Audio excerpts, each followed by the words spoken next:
lo saluda. Sí, Nacho, estamos con el senador Rodrigo Lara Restrepo, recordemos, hijo del exministro fallecido en el gobierno del Belisario Betancur, el ministro de Justicia, Rodrigo Lara Bonilla. El senador Lara Restrepo tiene varios temas, uno de los que ha jalonado más últimamente es el que tiene que ver con las ayudas a las empresas y concretamente a los micronegocios, ahora que estamos hablando de lo que están padeciendo las microempresas. Senador, buenas tardes. Nacho, Duber, ¿cómo están? Un saludo muy cordial, muy contento de estar con ustedes y, bueno, muy feliz de compartir este espacio.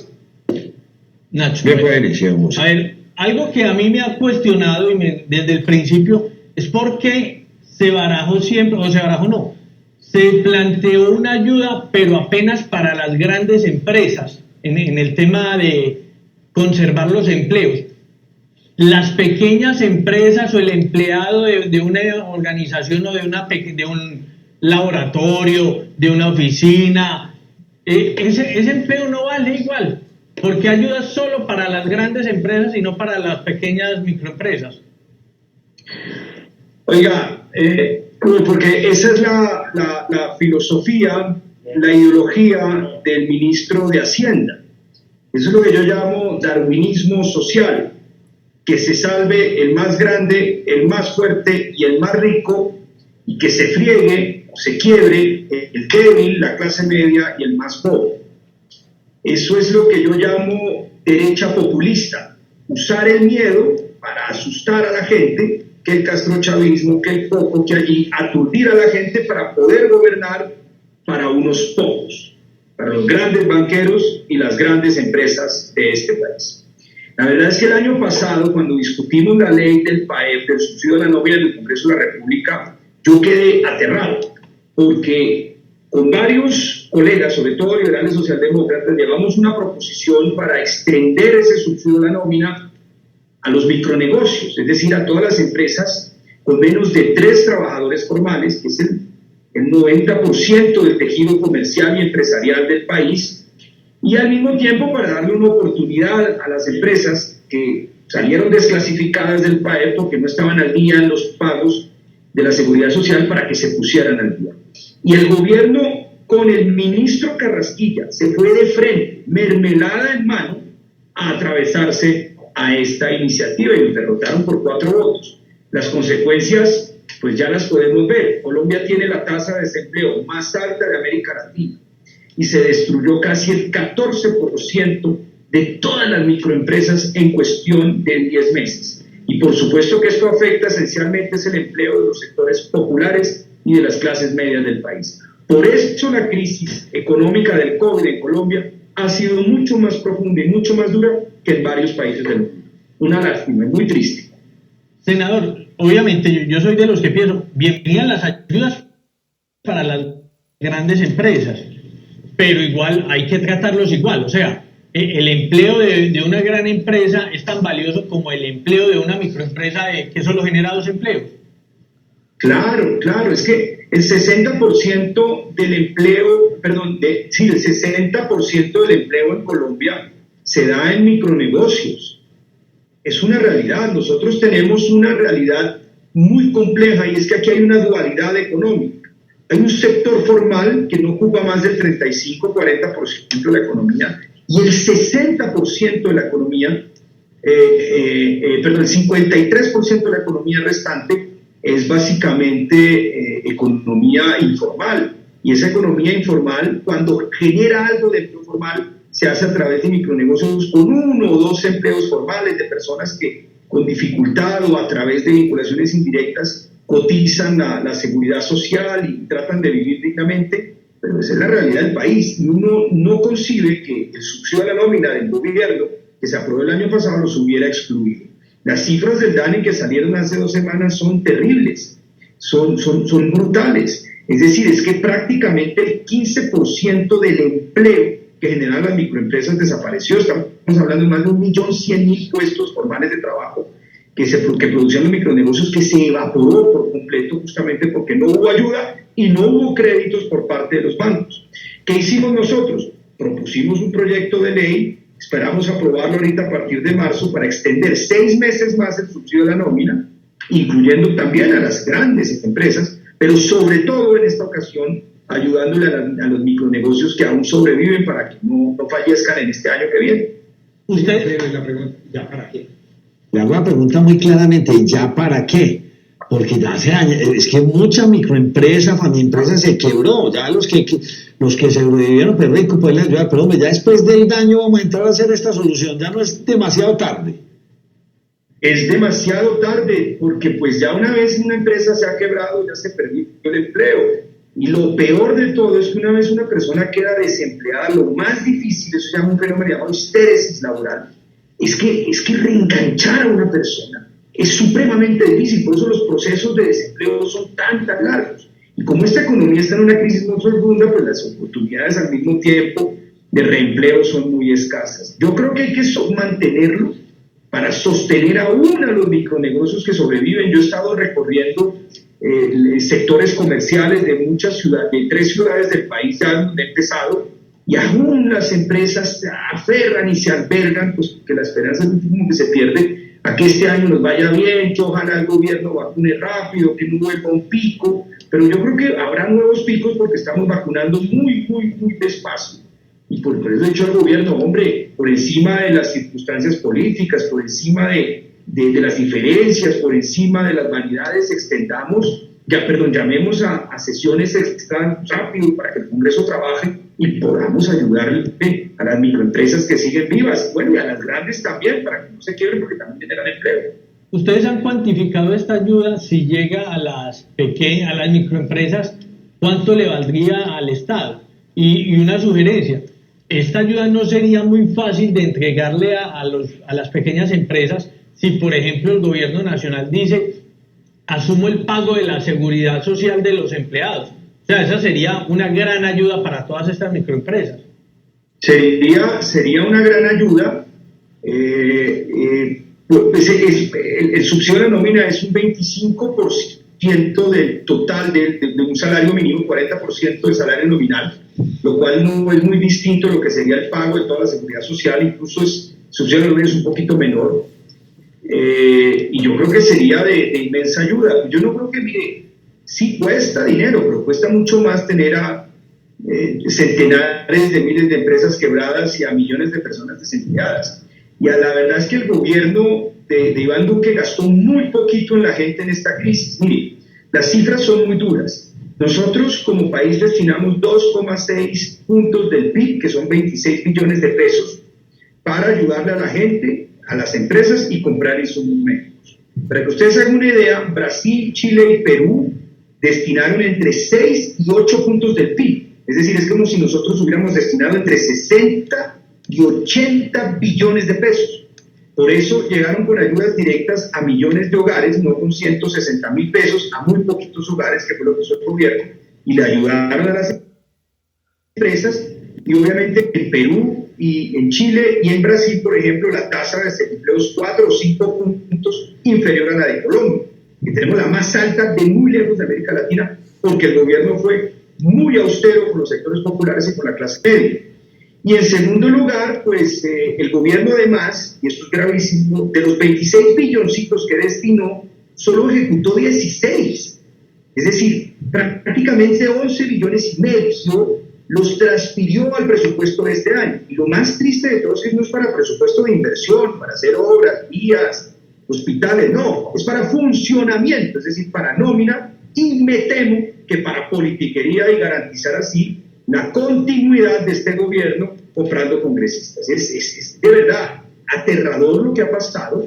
Un gobierno muy austero con la clase media, muy austero con los sectores populares y muy generoso con los más ricos, los más pudientes, con los bancos y obviamente con los políticos que los apoyan. En esta mesa hemos hablado en varias ocasiones del papel que jugaría la banca en una posible reactivación económica. ¿Por qué en el Congreso son tan temerosos a la hora de legislar en pro de la gente y quizás en contra de la banca? Porque la banca en Colombia tiene un poder muy grande, es un poder de financiación de campañas y sobre todo un poder mediático gigantesco. Y la banca pues tiene un lobby muy grande con el gobierno, pero es que mire, El gobierno le destinó a la gente supuestamente 26 billones de pesos con el fondo, y como vimos ahorita solo gastó o ejecutó 16. Tan pronto arrancó esta pandemia, si usted recuerda, el gobierno a través del Banco de la República le giró 13 billones de pesos a todo el sector financiero, a tasas prácticamente subsidiadas, que son un regalo. Y no obstante, y no les prohibió que a los 20 días, que fue lo que hizo la banca colombiana, se repartieran, se decretaran 9 billones de pesos en utilidades. Es decir, el gobierno les dio plata, el Banco de la República, plata pública, que eso se llama capital sano, para que pudieran prestarle a las empresas, sobre todo a las microempresas que se han quebrado durante la pandemia, y la banca lo que hizo fue repartirse esa plata, repartirse 9 billones y meterse 9 billones de pesos de capital sano en los bolsillos de los dueños de los bancos. Eso hace la banca en Colombia porque el gobierno no lo regula y no lo supervisa. Pero si uno va a otros países, por ejemplo el Reino Unido, Europa o muchos bancos de Estados Unidos, tan pronto arrancó la pandemia, lo primero que hicieron fue prohibir las utilidades para que no tuvieran el pretexto. Para un momento, estamos en un temblor bastante fuerte. Estamos viviendo temblor en la ciudad de Medellín. Pero fuertísimo. tremendo Oiga, hace temblor. tiempo que no se Dos no temblores había muy sentido fuertes. así. Demasiado. Tuvieron dos cimbronazos muy fuertes y fue una colisión muy fuerte. Tremendo temblor, ya empiezan a Vamos a mirar a cuánto ver. fue, qué dicen del Oiga, gobierno. le cuento a Nacho que yo no sentí un temblor. Yo nunca había sentido un Oiga, temblor. pero no, Jamás en la vida. Fuertísimo, Tan fuerte no. fuertísimo. Bien Este es el fuerte. segundo Eso fuerte. es, Este es el oiga, segundo nuestro fuerte. invitado está generando temblores con sus opiniones. Oiga, qué temblor tan bravo. Pero bravísimo. Muy Senador. fuerte. Senador, bueno, ¿Aquí dónde está? ¿En Bogotá? Yo con verle Sí, la Nacho. cara a ustedes los sentí, pero Temblor en Oiga. Colombia de fuerte magnitud. sí, ya lo acaban de reportar. Averígüeme bien. Con epicentro en Bucaramanga. Epicentro en Sentimos Bucaramanga de los Santos. que- 4.2 grados. No, eso de fue más magnitud. fuerte. Nosotros que hacemos fuerte aquí, se sintió muy fuerte. Sí. Bueno, don José, sí. ¿En Bogotá lo sintió o no lo sintió? Pues no lo he sentido, la verdad, yo lo sentí fue aquí viéndolos a ustedes. Nos dio la cara de Dijeron angustia. lo mismo con el crédito del gobierno. Y estoy en el edificio del Congreso y este edificio parece que no es sismo resistente, lo hicieron hace unos años. Aquí en la oficina del Congreso. Pero no vaya a entrar en pánico, senador. Bueno, Senador, bueno, ok, cambiamos. No sé si alguien tiene más preguntas frente al tema o que veo el día que quedó ya. lo que pasa es que, senador, en el fondo nos preguntamos, hablamos de una reforma tributaria, otros dicen que tuvimos al doctor Fernando Quijano, director de la República, donde nos manifestó claramente y nos explicó por qué el país no necesita una reforma tributaria. También tuvimos otro invitado quien nos decía que solamente con la revisión del catastro en este país, eso equivale a 2 reformas tributarias. O sea, tenemos una cantidad de mensajes encontrados. Entonces uno dice, bueno, ¿el gobierno tiene o no tiene dinero para financiar a todas estas microempresas? Probablemente el ministro Carrasquilla dirá que no, que las finanzas están muy endebles, pero no entendemos todos estos mensajes. ¿Usted qué nos puede hablar al respecto? Nacho, mira, yo creo que el gobierno está enfrentando una crisis fiscal sin precedentes. ¿Por qué? El déficit es de cerca de 90 billones de pesos. Y lo grave es que hacia el futuro no hay claridad respecto a la manera como se va a financiar este déficit y los próximos. ¿Por qué no hay claridad? Uno puede tener un déficit muy grande o deber mucha plata, pero si uno le muestra a las agencias de calificación que tengo flujo para pagarlo, pues me puedo endeudar mucho y no hay lío. El problema es que en la pasada reforma tributaria de este gobierno de hace 2 años, el gobierno ahondó y profundizó el déficit porque ahondó los regalos tributarios al gran capital de este país. Acuérdate que este es un gobierno de derecha populista. La derecha populista gobierna para unos pocos, asustando a la mayoría con el foco del castrochavismo, que luego con el 2022 y todo eso. Pero ellos creen, su psicología, su filosofía consiste en creer que si se le regala impuestos a los ricos o se le regala tierra a los ricos, si se le regala una cantidad de cosas a los ricos, esto genera una especie de rebosamiento y todo el mundo va a estar muy bien. Eso está probado que no es cierto. Pero bueno, todo tipo de políticas tan sesgadas como estas tienen su set de argumentación y de justificación. Y el gobierno ahondó el déficit porque les hizo unos descuentos tributarios muy grandes, sobre todo lo que tiene que ver con el descuento de IVA para bienes de capital y una cantidad de cosas.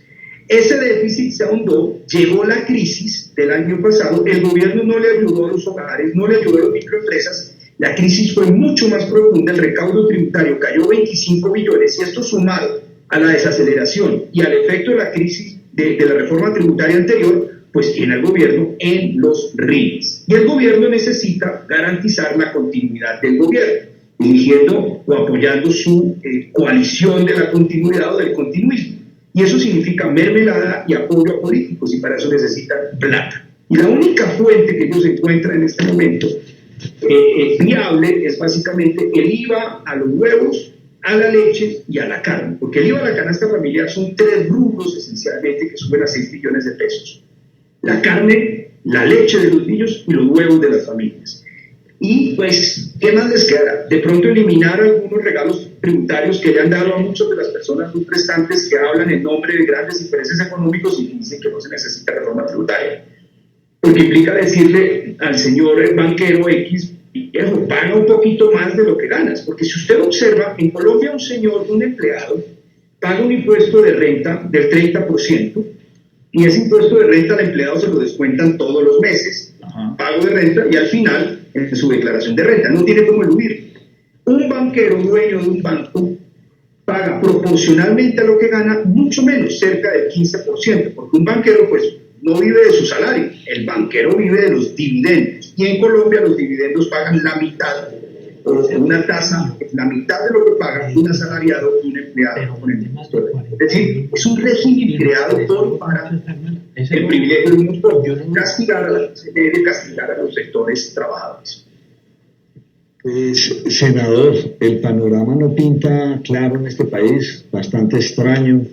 Reformas, ya estamos en campaña electoral, estamos saliendo de la pandemia y saldremos bastante aporreados. Las finanzas del país igualmente también se verán muy aporreadas porque es este año en el que se ven comprometidas porque muchas empresas dejaron de vender y disminuyeron sus ventas, y entraremos en esa campaña política que el país, siempre que entra en campañas políticas, pues se frena. ¿Qué cree? Va a ser muy compleja la cosa. Va a ser muy compleja porque la verdad es que el gobierno actual, o el partido del gobierno, el Centro Democrático, siempre se ha hecho elegir apoyándose en el pequeño empresario, en el microempresario, en el tendero, y a estas personas tan importantes en una sociedad las traicionaron en este gobierno porque no les ayudaron cuando debían ayudarles en la crisis. La gente no es boba, la gente vio que le ayudaron a los banqueros, que le ayudaron a un puñado de ricos, y a ellos, el pequeño propietario, no lo ayudaron y hoy tiene el agua para el pueblo acá. Están en quiebra, perdiendo lo poco o lo que se tiene, endeudados. Entonces, si el país insiste y piensa que a un tipo con una causa fuerte como la de Petro se le derrota desde la derecha populista del actual gobierno, pues obviamente que va a ganar Petro. Petro necesita, para ganar, tener al Centro Democrático en segunda vuelta. Ese es el requisito número 1 para Gustavo Petro y su izquierda marxista para ganar estas elecciones, porque ellos se alternan. Es el antagonismo, y el Centro Democrático con el actual gobierno traicionó a sus bases, traicionó a la gente que siempre les depositó la confianza. No les ayudaron, hicieron que se quebraran, la gente está desempleada, y ahora para financiar sus campañas, financiar a los bancos, van a cobrar IVA a la leche, a la carne y a los huevos.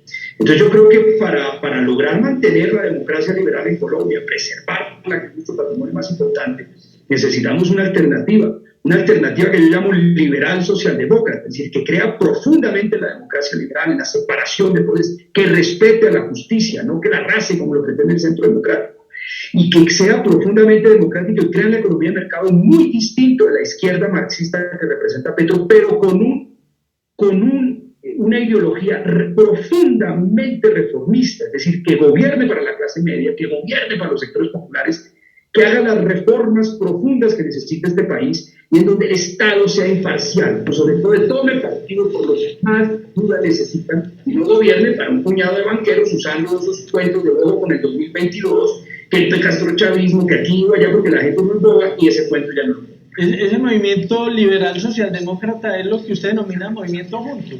¿O qué es el movimiento Es una, Juntos es una fundación con la que pretendemos profundizar mucho en la construcción de esta ideología, pero esto realmente es lo que es en sí un proyecto de centro, pero con personalidad, con causa, no un proyecto de centro tibio, que sí, que no, no, es una causa muy fuerte, porque hay una convicción ideológica muy fuerte.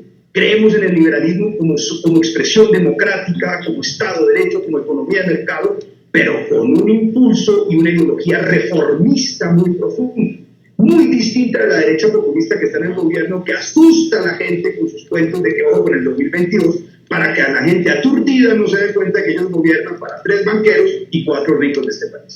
Senador Rodrigo Lara, gracias por habernos acompañado. Cuando venga a Medellín, aquí tiene un puesto en esta mesa para que hablemos de frente. Será un placer. Muchas gracias por el honor de estar con ustedes. Para mí siempre muy grato. Gracias. Gracias, muy amable. Perfecto, gracias a ustedes. Ya enseguida les tenemos la imagen.